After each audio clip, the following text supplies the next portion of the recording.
तो स्वागत है सभी का आज के इस वीकली करंट अफेयर में। चूंकि आज है संडे तो आज के दिन हम वीकली करंट अफेयर आपको देते हैं, जिसमें हम बात करेंगे 21 से लेकर के 26 सितंबर तक के जितने भी महत्वपूर्ण करंट अफेयर्स हैं हम उन सभी की बात करेंगे। ठीक है, तो दोस्तों आइए बात करते हैं। देखिए, अच्छा ध्यान दीजिएगा, इसमें बात किसकी करेंगे। बात मेनली फोकस रहेगा हम लोगों का क्विज पर और उसके बाद वन लाइनर पर। ठीक है, पहले तो हम लोग क्या करेंगे, क्विज करेंगे जो एक सप्ताह की पूरी करंट अफेयर्स है।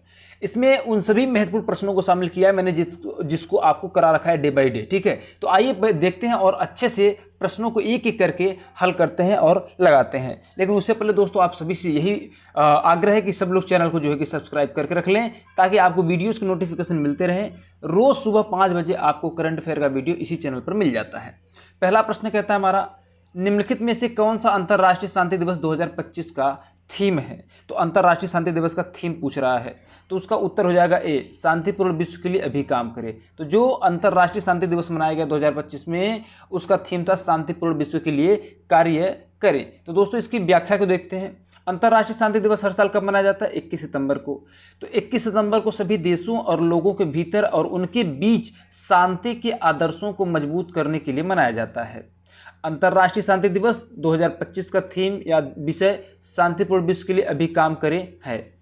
और संयुक्त राष्ट्र महासभा ने 1981 में अंतर्राष्ट्रीय शांति दिवस की स्थापना किया था और 2001 में अंतर्राष्ट्रीय शांति दिवस को अहिंसा और युद्ध विराम की अवधि के रूप में भी नामित किया गया था। दोस्तों यहाँ पे देखिए मैंने मेंशन कर रखा था, फोटोस वगैरह के माध्यम से आपको पूरी चित्रात्मक प्रस्तुति मिलने वाली। यहाँ पे कोई भी ऐसा प्रश्न नहीं होगा जिसमें चित्र के माध्यम से मैंने आपको बताया ना हो, समझाया ना हो। दूसरा प्रश्न कहता है दोस्तों, भारत और किस देश ने मुक्त व्यापार समझौते यानी FTA यानी फ्री ट्रेड एग्रीमेंट वार्ता का तीसरा दौर पूरा कर लिया? निम्नलिखित में से किस देश ने? अगर आपको याद है तो आप फटाफट हमारे साथ उत्तर कर सकते हैं, नहीं याद है तो भी कोई दिक्कत नहीं, मैं आपको बताते हुए चल रहा हूँ। यह देश कौन सा हो जाएगा? न्यूजीलैंड। तो न्यूजीलैंड और भारत ने क्या किया है, मुक्त व्यापार समझौते पर इसका जो तीसरा वार्ता था उसको पूरा कर लिया है दोस्तों।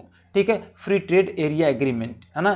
तो भारत और न्यूजीलैंड ने मुक्त व्यापार समझौते पर तीसरे दौर की वार्ता पूरी कर ली है। यह वार्ता न्यूजीलैंड के क्वींस टाउन सिटी में हुई। दोनों देशों ने आर्थिक सहयोग को गहरा करने की दृढ़ प्रतिबद्धता भी व्यक्त किया। उनका लक्ष्य जल्द ही एक निष्पक्ष और पारस्परिक रूप से लाभकारी समझौता करना है। इस चर्चा में दोनों देशों के बीच व्यापार और निवेश बढ़ाने पर केंद्रित रहा। अगला प्रश्न हमारा, प्रधानमंत्री नरेंद्र मोदी ने 20 सितंबर को गुजरात का दौरा किया, तो वहाँ पर कितने रुपए से अधिक मूल्य की विकास परियोजनाओं का शुभारंभ किया या अनावरण किया? तो दोस्तों इसका सही उत्तर हो जाएगा 34,200 करोड़। कितना? 34,200 करोड़। अगर देखें यहाँ पे तो गुजरात में प्रधानमंत्री का जब दौरा हुआ था तो 20 सितंबर को हुआ था। यहाँ पे उन्होंने समुद्र से समृद्धि कार्यक्रम में भाग लिया और इस दौरान उन्होंने 34,200 करोड़ से अधिक की विकास परियोजनाओं का शुभारंभ किया था।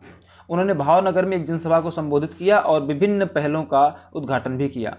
उन्होंने ढोलेरा विशेष निवेश क्षेत्र का हवाई सर्वेक्षण भी किया। दोस्तों अगला प्रश्न है चौथा, कहता है कि 19 सितंबर 2025 को महत्वपूर्ण खनिज अन्वेषण के लिए किन दो कंपनियों ने एक समझौता ज्ञापन पर हस्ताक्षर किया है? तो भैया उसका उत्तर था HCL और OIL यानी हिंदुस्तान कॉपर लिमिटेड और ऑयल इंडिया लिमिटेड ने क्या किया? 19 सितंबर 2025 को खनिज अन्वेषण के लिए हस्ताक्षर किए हैं। अगर आप इसकी व्याख्या को देखें तो यहाँ पर भी मैं बता देता हूँ आपको। तो HCL और OIL द्वारा महत्वपूर्ण खनिज अन्वेषण पर एक समझौता ज्ञापन पर हस्ताक्षर किया गया। 19 सितंबर 2025 को हिंदुस्तान कॉपर लिमिटेड और ऑयल इंडिया लिमिटेड ने महत्वपूर्ण खनिज अन्वेषण में सहयोग के लिए एक समझौता ज्ञापन पर हस्ताक्षर किए। यह सहयोग तांबे और संबंधित रणनीतिक खनिजों के विकास पर केंद्रित है। HCL खान मंत्रालय के अंतर्गत एक मिनी रत्न सार्वजनिक उपक्रम तांबे के खनन, प्रसंस्करण और विपणन में संलग्न है। दोस्तों ठीक है, देखिए हर प्रश्न में मैंने चित्र के माध्यम से समझाने का कोशिश किया है। दोस्तों अभी तक अगर आप सभी लोग चैनल को सब्सक्राइब न किए हो तो चैनल को सब्सक्राइब अवश्य कर लेंगे, वीडियो को लाइक कर देंगे, कमेंट कर देंगे, शेयर भी कर देंगे। सब्सक्राइब तो करना ही है। PDF अगर प्राप्त करना है तो नीचे वीडियो में मैंने टेलीग्राम का लिंक दिया है, उसको ज्वाइन कर लीजिए, वहाँ पर आपको दे दिया जाएगा। या फिर अगर आप कोई और भी इन्फॉर्मेशन चाहते हैं या फिर नहीं मिल पा रहा है टेलीग्राम, तो आप इस नंबर पर व्हाट्सएप करके भी प्राप्त कर सकते हैं। आगे बात कर रहे हैं, आगे ध्यान दीजिएगा। अगला प्रश्न है कि किस मंत्रालय ने भारत एआई प्रभाव शिखर सम्मेलन 2026 के लिए लोगो और प्रमुख पहलों का अनावरण किया। तो भैया जब एआई की बात आएगी, जाहिर सी बात, तो वहाँ पे आईटी मंत्रालय ही रहेगा, इलेक्ट्रॉनिक्स और आईटी मंत्रालय इसका सही उत्तर होगा दोस्तों। देखिएगा इसके बारे में थोड़ा सा, हालांकि मैंने आपको सब कुछ बताया है। तो भारत एआई प्रभाव शिखर सम्मेलन 2026 के लिए लोगो और प्रमुख पहलों का इलेक्ट्रॉनिक्स और सूचना प्रौद्योगिकी मंत्रालय यानी आईटी मंत्रालय द्वारा अनावरण किया गया।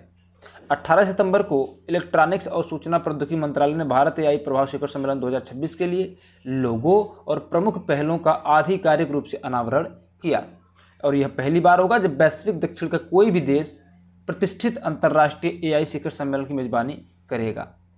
अशोक चक्र से प्रेरित नए लॉन्च किए गए लोगों को नैतिक शासन और संवैधानिक मूल्यों का प्रतिनिधित्व करने के लिए डिजाइन किया गया था। अगर यहाँ पे देखेंगे तो ये जो एआई है उसके बीच में देखेंगे चक्र है ना, अशोक चक्र, उसी से प्रेरित है और ये जो है कि लोगो बनाया गया है। India impact summit 2026 India AI. ठीक है, आगे बात करते हैं अगले प्रश्न पर। अगला प्रश्न कहता है किस भारतीय राज्य ने अम्बु करंगल कार्यक्रम शुरू किया है, जो अनाथ बच्चों या अपने माता पिता में से किसी एक को खो चुके बच्चों की शिक्षा के लिए 2000 रुपये की मासिक वित्तीय सहायता प्रदान करता है। यानी यह एक अम्बु करंगल योजना है। यह किस राज्य ने शुरू किया, जिसके अंतर्गत अनाथ बच्चों को, या कहें कि उनके माता पिता में से अगर कोई भी एक नहीं है, तो ऐसे बच्चों की शिक्षा के लिए 2000 रुपये मासिक वित्तीय सहायता सरकार देगी। तो ये कहाँ पर शुरू किया गया, तो तमिलनाडु के अंदर। ठीक है, स्टालिन वहाँ के मुख्यमंत्री हैं। यहाँ पे आपको दिखाया गया चित्र में, अगर आप यहाँ देख सकते हैं तो मैंने चित्र में भी दिखा रखा है दोस्तों। तो अनाथ बच्चों की शिक्षा के लिए अम्बु करंगल कार्यक्रम का शुभारंभ तमिलनाडु के मुख्यमंत्री स्टालिन ने किया। यह शुभारंभ पूर्व मुख्यमंत्री CN अन्नादुरई की जयंती के अवसर पर हुआ। यह कार्यक्रम अनाथ बच्चों या अपने माता पिता में से किसी एक को खो चुके बच्चों की शिक्षा के लिए 2000 की मासिक वित्तीय सहायता प्रदान करता है। और यह सहायता तब तक जारी रहेगा जब तक कि बच्चा 18 वर्ष का नहीं हो जाता या अपनी स्कूली शिक्षा पूरी नहीं कर लेता। ठीक है, अगला प्रश्न है 7वां। कहता है निम्नलिखित में से किसने डाक विभाग के साथ रणनीतिक समझौते पर हस्ताक्षर किया है। किसने डाक विभाग के साथ रणनीतिक समझौते पर हस्ताक्षर किया है, तो उसका नाम है BSNL। ठीक है, BSNL। ठीक है, आई बात समझ में। BSNL ने हस्ताक्षर किया है डाक विभाग के साथ। क्यों किया है, यहाँ पे ध्यान दीजिएगा। देखिए यहाँ पे BSNL और डाक विभाग, इनके बीच में क्या हुआ, समझौता हुआ है। तो कहता 17 सितंबर 2025 को डाक विभाग और भारत संचार निगम लिमिटेड यानी BSNL ने नई दिल्ली में एक रणनीतिक समझौते पर हस्ताक्षर किया। इसका जो लक्ष्य था वो पूरे देश में मोबाइल सेवा की पहुंच का विस्तार करना है। इस समझौते का ज्ञापन डाक विभाग की सुश्री मनीषा बंसल, यहाँ आप देखेंगे तो मनीषा बंसल बादल, और BSNL के श्री दीपक गर्ग ने हस्ताक्षर किया। और इस समझौते के तहत भारतीय डाक के 1.65 लाख से अधिक डाकघरों के विशाल नेटवर्क का उपयोग करके BSNL सिम कार्ड वितरित करने के लिए BSNL सिम कार्ड को बांटने का उपयोग किया जाएगा। 8वां प्रश्न कहता है किस संगठन ने NECA 2025 के तहत नई पुरस्कार श्रेणी कंटेंट क्रिएटर्स और इन्फ्लुएंसर्स के लिए राष्ट्रीय ऊर्जा संरक्षण पुरस्कार की शुरुआत किया दोस्तों। तो इसका उत्तर हो जाएगा ऊर्जा दक्षता ब्यूरो ने ऐसा किया। किसने किया, ऊर्जा दक्षता ब्यूरो ने किया। तो दोस्तों NECA 2025 के अंतर्गत BEE द्वारा सामग्री निर्माताओं और प्रभावशाली व्यक्तियों के लिए एक नई पुरस्कार श्रेणी शुरू की है। ऊर्जा दक्षता ब्यूरो विद्युत मंत्रालय द्वारा घोषित राष्ट्रीय ऊर्जा संरक्षण पुरस्कार 2025 के अंतर्गत एक नई श्रेणी सामग्री निर्माताओं और प्रभावशाली व्यक्तियों के लिए राष्ट्रीय ऊर्जा संरक्षण पुरस्कार की शुरुआत की गई है। और इस पहल का उद्देश्य ऊर्जा दक्षता, संरक्षण और सतत जीवन पद्धतियों के बारे में जागरूकता फैलाने के लिए और डिजिटल मीडिया की शक्ति का उपयोग करना है।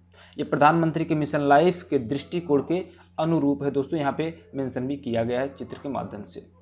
अगला प्रश्न क्या कहता है हमारा, अगला प्रश्न कहता है, चूँकि इसमें कई दिनों को मैंने मर्ज किया इसलिए यहाँ प्रश्न नंबर 1 दिख रहा होगा, लेकिन यहाँ पे ध्यान रखिएगा आपको वही सारे प्रश्न हैं जो मैंने पीछे करवाए हैं, आपको यहाँ पे एक ही वीडियो में कम समय में दे रहे हैं ताकि आपका रिवीजन भी हो सके। ठीक है, चलिए अगला प्रश्न है कि निम्नलिखित में से किस एक्टर को दादा साहब फाल्के अवार्ड दिया गया। तो यह जो है कि एक मलयालम एक्टर हैं मोहनलाल, उनको दिया गया। आप कहेंगे सर कौन से एक्टर हैं, तो यहाँ पर आप चित्र में भी देख सकते हैं, यहाँ पर ये हैं मोहनलाल। तो मलयालम एक्टर मोहनलाल को दादा साहब फाल्के पुरस्कार दिया जाएगा। ये भारतीय सिनेमा के क्षेत्र में दिया जाने वाला सर्वोच्च सम्मान है। इसकी स्थापना 1969 में भारतीय सिनेमा के जनक दादा साहब फाल्के की जयंती पर हुई थी। इस पुरस्कार में एक स्वर्ण कमल पदक, 1 साल और 10 लाख रुपए का नगद पुरस्कार दिया जाता है। और यह पहली बार पुरस्कार जो दिया गया था वह अभिनेत्री देविका रानी को दिया गया था फर्स्ट टाइम एकदम। ठीक है, सब्सक्राइब तो आपको करना ही है ताकि आपको वीडियो मिलते रहे लगातार, है ना। नहीं करेंगे तो भी मिलेगा, लेकिन कर लेंगे तो वीडियो को नोटिफिकेशन भी टाइम टाइम से मिल जाएगा। चलो वैसे कर लेना यार। ठीक है, चलिए अगला प्रश्न है, पिछले 10 साल में भारत के 28 राज्यों का कर्ज कितने गुना बढ़ गया। भारत में 28 राज्य हैं, पिछले 10 साल में जो कर्जा बढ़ा हुआ 3 गुना बढ़ गया। कितना? 3 गुना। सोच रहे हैं, अनुमान लगाइए। पहले 17 लाख के आसपास था, 17 लाख करोड़ के आसपास, अब जो है कि लगभग 40 करोड़ के आसपास हो गया, 40 लाख करोड़। देखिए पिछले 10 साल में भारत के 28 राज्यों का कर्ज 3 गुना बढ़ा। इसका खुलासा CAG की रिपोर्ट में हुआ। वर्ष 2013-14 के में जहां पे कुल कर्जा 17.57 लाख करोड़ था, वहीं 2022-23 में बढ़ करके 39.60 लाख करोड़ हो गया। और यह कर्ज देश के कुल सकल राज्य घरेलू उत्पाद यानी GSDP का 22.96% है। ठीक है, CAG यहाँ पे CAG मतलब होता है भारत के नियंत्रक एवं महालेखा परीक्षक होता है। ठीक है ना, आगे ध्यान दीजिएगा। चलिए आगे बात करते हैं हम CAG। अगर हम CAG की फुल फॉर्म की ही बात करें तो इसका जो उत्तर होता है वह होता है comptroller and auditor general of India. ठीक है, आई बात समझ में। जब हम इसकी बात कर रहे होते हैं तो ध्यान रखिएगा, जो CAG इसके बारे में आपसे पूछता है, इसका उल्लेख संविधान के भाग 5 में अनुच्छेद 148 से लेकर के 151 तक में किया गया है दोस्तों। आई बात समझ में। चलिए आगे बात करते हैं अगले प्रश्न पे। अगला प्रश्न की जब हम बात करते हैं दोस्तों, तो अगला प्रश्न किसकी बात करता है? कहता है किस भारतीय महिला क्रिकेटर ने ODI मैच में सबसे तेज शतक बनाया। तो अभी सबको पता है कि एकदम ट्रेंडी है स्मृति मंदाना, जिन्होंने 50 गेंदों में अपना शतक पूरा कर लिया था। ठीक है, तो स्मृति मंदाना भारत की ओर से सबसे तेज ODI शतक जड़ा। उन्हें 50 गेंदों में ही शतक जड़ करके इतिहास रच दिया। और ODI क्रिकेट में यह दूसरा सबसे तेज शतक था। अब कहें सर पहला सबसे तेज किसने बना था, किस महिला ने? तो ODI शतक लगाने वाली पहली महिला थी क्रिकेटर मैग लेनिंग। ये ऑस्ट्रेलिया की हैं, यहाँ पे आपको देख रहे हैं मैग लेनिंग, यहाँ पे ऊपर स्मृति मंदाना। ठीक है, अगला प्रश्न कहता है विश्व गेंडा दिवस निम्नलिखित में से किस तारीख को मनाया जाता है। चलो भैया, विश्व गेंडा दिवस आपसे पूछा जा रहा है, निम्नलिखित में से किस तारीख को मनाया जाता है दोस्तों। तो इसकी सही उत्तर हो जाएगा आपका 22 सितंबर। ठीक है, तो प्रत्येक 22 सितंबर को गंडा दिवस मनाया जाता है। और गंडा दिवस मनाने की जो शुरुआत हुआ था वो 2011 से हुआ था। इसको कहते हैं वर्ल्ड राइनो डे। ठीक है, क्या कहते हैं जी? Rhino day. ठीक है, राइनो मतलब गंडा होता है। ठीक है, अगला प्रश्न क्या कहता है हमसे? अगला प्रश्न कहता है 21 सितंबर 2025 को निम्नलिखित में से किस देश ने फिलिस्तीन को मान्यता न देने वालों में शामिल हुआ। तो भैया फिलिस्तीन को मान्यता नहीं देने वालों में कौन शामिल है? ब्रिटेन, कनाडा, ऑस्ट्रेलिया और भारत। तो भैया 21 सितंबर की बात हो रही, तो उस दिन भारत ने नहीं दिया था। हालांकि भारत भी फिलिस्तीन को मान्यता दे दिया है, लेकिन उस दिन भारत शामिल नहीं था। 21 सितंबर के दिन, ये दूसरे दिन शामिल था, जबकि अन्य 3 शामिल हैं। 21 सितंबर की अगर हम बात करें दोस्तों, तो यहाँ पे अगर आप देखेंगे तो 21 सितंबर 2025 को ब्रिटेन, कनाडा, ऑस्ट्रेलिया और पुर्तगाल, इन 4 देशों ने फिलिस्तीन को देश के रूप में मान्यता दिया। कहाँ पर दिया? तो संयुक्त राष्ट्र के महासभा के अंदर। ठीक है, अब तक UNGA यानी यूनाइटेड नेशन जनरल असेंबली यानी संयुक्त राष्ट्र महासभा में 140 से ज़्यादा देशों ने फिलिस्तीन को देश के रूप में मान्यता दे दिया है। आपको बता दें कि संयुक्त राष्ट्र महासभा की बैठक जो होती है प्रत्येक वर्ष कब होता है? सितंबर माह में होता है। अब सितंबर महीना चल रहा है, तो वहाँ पे महासभा की बैठक हो रही है। यहाँ पे देखेंगे तो ये जो आपको दिख रहा है वेस्ट बैंक, ये रेड वाला इलाका, ठीक है, यहाँ पे पैलेस्टाइन है, जिसको आप लोग फिलिस्तीन कहते हैं। ठीक है, आगे अमेरिका ने H1 वीज़ा फीस बढ़ाई, तो किस देश ने K वीज़ा लाया? तो चाइना ने। जैसे ही चाइना बहुत चालाक है, जैसे अमेरिका ने क्या किया, H1B वीज़ा का फीस बढ़ाया, वैसे ही चाइना ने K वीज़ा ला दिया। तो अमेरिका ने H1 वीज़ा की फीस बढ़ाया, चाइना K वीज़ा लाया। K वीज़ा के माध्यम से दुनिया भर के टैलेंटेड युवाओं को अपने यहाँ बुलाना ही चीन का असली मकसद है। और ये K वीज़ा जो है 1 अक्टूबर से लागू हो जाएगा। यहाँ पे देख रहे हैं ना, चाइना के जो राष्ट्रपति शी जिनपिंग बड़ा ही मतलब खतरनाक तरीके से अपना योजना रखता रहता है। ठीक है, यहाँ पर भी कुछ फ़ोटोज़ के माध्यम से मैंने आपको समझाने का प्रयास किया है H1 वीज़ा और K वीज़ा में क्या डिफरेंसेस है। ये सारी चीज़ें मैंने यहाँ पे मेंशन कर रखा है।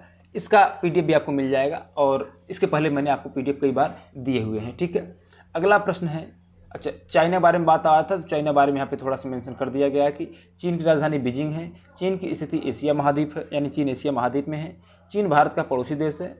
ठीक है, मुद्रा मैंने आप लोगों से कहा था कमेंट करने के लिए, आपने कमेंट नहीं किया था, यहाँ पे कमेंट करके मुझे बताइए। इसके राष्ट्रपति जो शी जिनपिंग है, यहाँ पे जो शासन व्यवस्था चलती है वो कम्युनिस्ट शासन व्यवस्था यहाँ पे चलती है दोस्तों। ठीक है, और अगर वर्ल्ड मैप पे देखें तो वर्ल्ड मैप यहाँ देखिए भारत है, और भारत का पड़ोसी देश कौन है? चाइना, जो रेड कलर से यहाँ पे मैंने मेंशन किया हुआ है। आगे बात करेंगे दोस्तों, तो अगला प्रश्न कहता है किस राज्य में एफआईआर लिखने में अपराधी की जाति लिखने की परंपरा को खत्म कर दिया गया। तो भैया वह उत्तर प्रदेश ही है। क्या है? उत्तर प्रदेश में जो है कि अब कोई भी अपराधी की जाति नहीं लिखी जाएगी एफआईआर के अंदर, ठीक है ना। तो उत्तर प्रदेश में खत्म हो गया एफआईआर में जाति लिखने की परंपरा, और ऐसा करने वाला उत्तर प्रदेश देश का पहला राज्य बना। या मैप में देख सकते हैं कि उत्तर प्रदेश की स्थिति क्या है। तो उत्तर प्रदेश जो है कि इसकी राजधानी क्या है? लखनऊ है। भाषा हिंदी है। इसका गठन 24 जनवरी 1950 हुआ था। उत्तर प्रदेश का पुराना नाम संयुक्त प्रांत है। क्षेत्रफल की दृष्टि से चौथा बड़ा राज्य है, लेकिन जनसंख्या की दृष्टि से भारत का सबसे बड़ा राज्य है, ठीक है। चलो अगला प्रश्न है। अगला प्रश्न कहता है भारत का एकमात्र सक्रिय ज्वालामुखी बैरन द्वीप है। यह ज्वालामुखी हाल ही में कब फटा? देखिए, एक तो 13 सितंबर को फटा, फिर उसके बाद 20 सितंबर को फटा, ठीक है। तो हम उत्तर कर देंगे यहाँ पे 20 सितंबर, क्योंकि यहाँ पे 13 नहीं मेंशन है। 13 को भी फटा और उसके बाद 20 को भी फटा, ठीक है ना। आइए इसके बारे में थोड़ा सा जानकारी हासिल करते हैं बैरन द्वीप के बारे में। अगर यहाँ देखेंगे तो मैंने चित्र लगा रखा है। देखिए, हाल ही में भारत के एकमात्र सक्रिय ज्वालामुखी द्वीप बैरन द्वीप है, जो कि 20 सितंबर को फटा।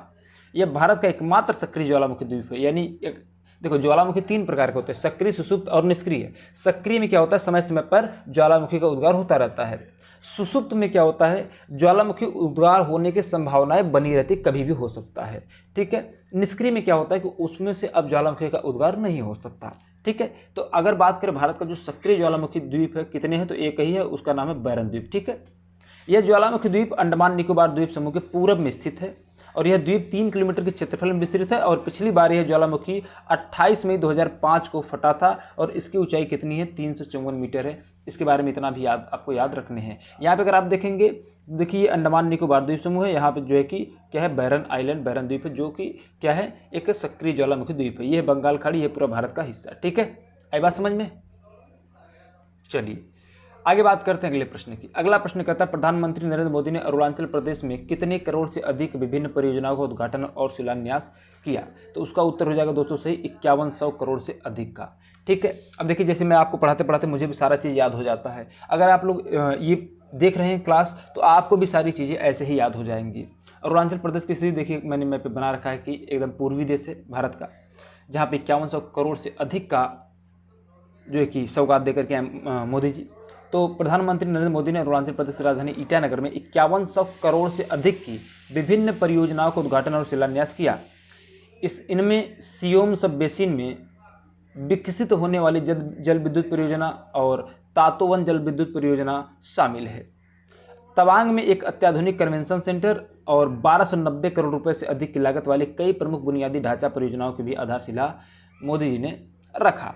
यहाँ पे आपको चित्र के माध्यम दिखाया भी जा रहा था। बाकी आप सबको पता ही है, सब्सक्राइब तो करना ही करना है, ठीक है, क्योंकि पीडीएफ वगैरह सब चाहिए, वीडियो भी चाहिए, तो घंटी भी नोटिफिकेशन भी चाहिए, तो चाहिए, ठीक है। बात है अगला प्रश्न कहता है 71वां राष्ट्रीय फिल्म पुरस्कार वितरण समारोह का आयोजन कब हुआ था? तो ये हुआ 23 सितंबर को, ठीक है। ये देखिए आपके स्क्रीन पर मैंने फोटो लगा दिया है। अभी तक मैंने इस पर वीडियो नहीं दिया है, इस पर बड़ा ही डिटेल्ड वीडियो देंगे। इससे बनने वाले जितने भी महत्वपूर्ण करंट अफेयर्स के प्रश्न हो सकते हैं, सबको मैं अलग अलग से बताऊंगा। यहाँ पे कुछ लोग फोटो इसलिए लगे हैं क्योंकि जो बेस्ट एक्टर का अवार्ड मिला गया वो विक्रांत मैसी और शाहरुख खान को दिया गया है, बेस्ट एक्ट्रेस का रानी मुखर्जी को, इसलिए इनकी फोटोज यहाँ ऊपर लगे हैं।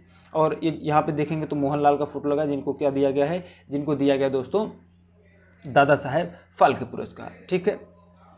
अगला प्रश्न कहता है पीएम मोदी ने किस राज्य के 500 साल पुराने त्रिपुरेश्वरी मंदिर का उद्घाटन किया? तो भैया ये मंदिर कहाँ है? त्रिपुरा में है। ये मंदिर लगभग 524 साल पुराना है, जहाँ पे इसका रिनोवेशन हुआ है, कहें कि इसको नया किया गया, फिर से बना करके जा करके वहाँ पे प्रधानमंत्री नरेंद्र मोदी ने उसका उद्घाटन किया है, ठीक है। तो पीएम मोदी ने त्रिपुरा के 500 साल पुराने त्रिपुरेश्वरी मंदिर का उद्घाटन किया तथा वहाँ पर पूजा अर्चना भी किया। यह मंदिर पुनर्विकसित किया गया है और यह मंदिर भारत के प्रमुख 51 शक्तिपीठों में से एक है। पुनर्निर्माण कार्य केंद्र सरकार की प्रसाद योजना के तहत 52 करोड़ रुपए की लागत से पूरी हुआ, प्रसाद योजना के तहत, ठीक है। ये वन लाइनर अभी हम यहाँ पे देखेंगे नहीं, हम आगे बढ़ेंगे, इस प्रश्न की बात करेंगे। 24 सितंबर 2025 को निम्नलिखित में से कौन सा दिवस नहीं मनाया गया? अब 24 सितंबर 2025 को कई सारे दिवस मनाए गए थे, जैसे कि राष्ट्रीय सेवा योजना दिवस यानी एनएसएस डे, विश्व समुद्री दिवस, राष्ट्रीय बेटियों का दिवस, वर्ल्ड यूथ डे नहीं बल्कि ये 3 मनाया गया था, और वर्ल्ड बॉलीवुड डे भी मनाया गया था। देखिए NSS day, world maritime day, ठीक है, हैप्पी डाटस डे, सबके बारे में यहाँ पे मैंने चर्चा किया हुआ था। अलग से भी मैंने यहाँ पे चर्चा किया हुआ था। राष्ट्रीय सेवा योजना दिवस, यह दिन जो कि एनएसएस के स्थापना के उपलक्ष्य में मनाया जाता है, जिसका उद्देश्य देश के युवाओं को सामाजिक सेवा और सामुदायिक विकास में सक्रिय रूप से शामिल करना था। विश्व समुद्री दिवस की बात करें तो यह दिन नौवहन यानी शिपिंग के महत्व और अंतर्राष्ट्रीय व्यापार में इसकी भूमिका के बारे में जागरूकता बढ़ाने के लिए मनाया जाता है। राष्ट्रीय बेटियों के दिवस की बात करें तो इस दिन बेटियों के अधिकारों, क्षमताओं और समाज में उनके महत्व को बढ़ावा देने के लिए मनाया जाता है, जिससे उन्हें अपने अधिकारों बारे में पता चल सके। और वर्ल्ड बॉलीवुड डे की बात जब करते हैं तो यह दिन बॉलीवुड सिनेमा के सांस्कृतिक महत्ता को पहचान देता है और कला एवं कलाकारों की योगदान की सराहना भी करता है दोस्तों। अगला प्रश्न है, ई गवर्नेंस पर 28वें राष्ट्रीय सम्मेलन का आयोजन स्थल क्या है ना? तो भैया वो था विशाखापत्तनम।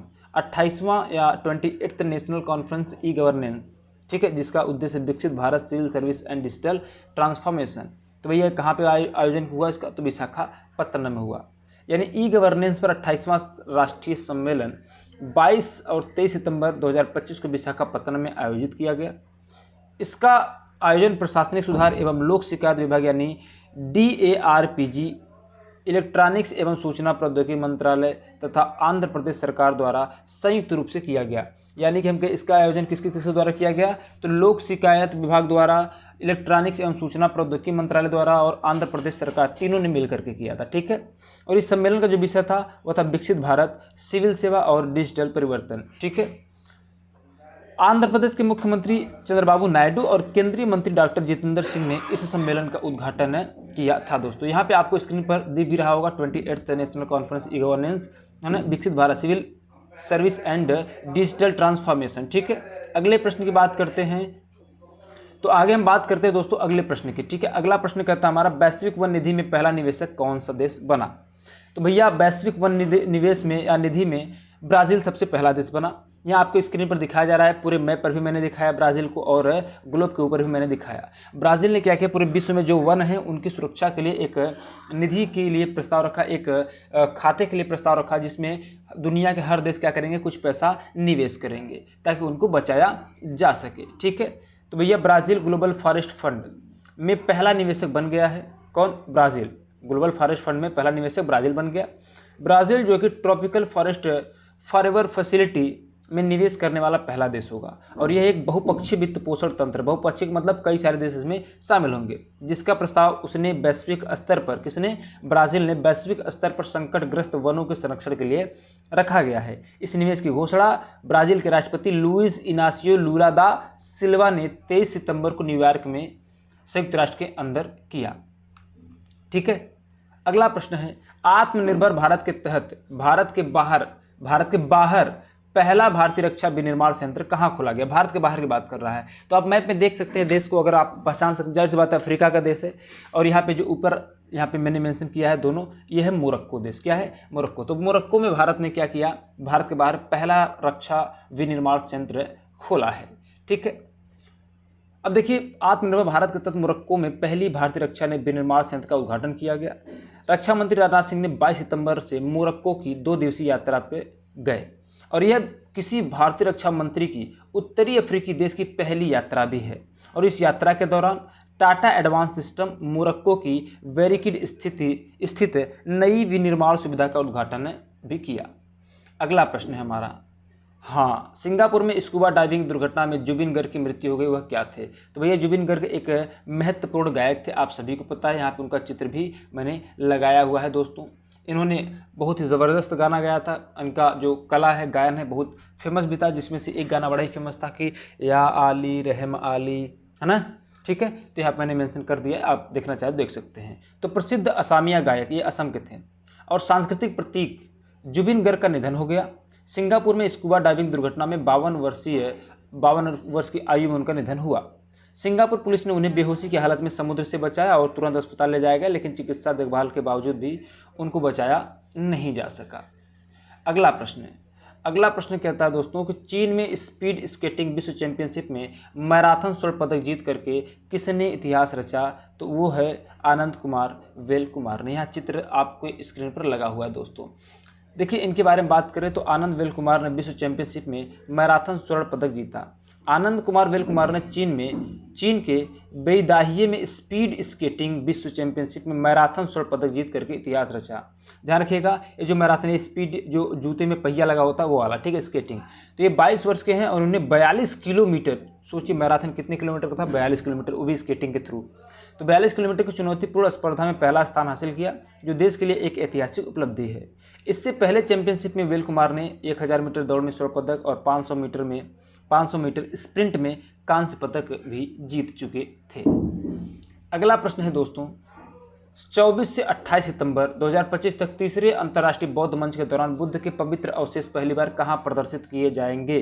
तो यह प्रदर्शित किया जाएगा रूस के अंदर दोस्तों, ठीक है, रूस के अंदर प्रदर्शित किया जाएगा।